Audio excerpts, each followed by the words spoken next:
Chemical technologies give us the materials and processes we need to build the world, from accessing renewable energy to fertilizing crops and creating life-saving medication. But we're facing numerous crises, like climate change, biodiversity loss, and fossil fuel dependence.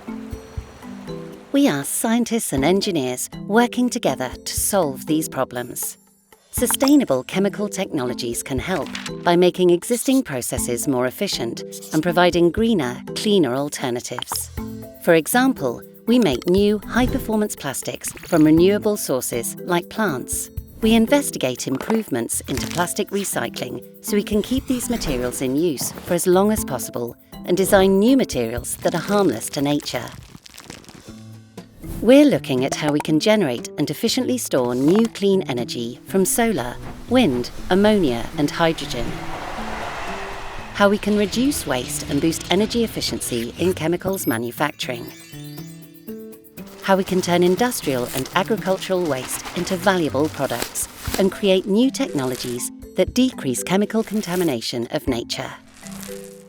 By working together, we're building a better, more sustainable future.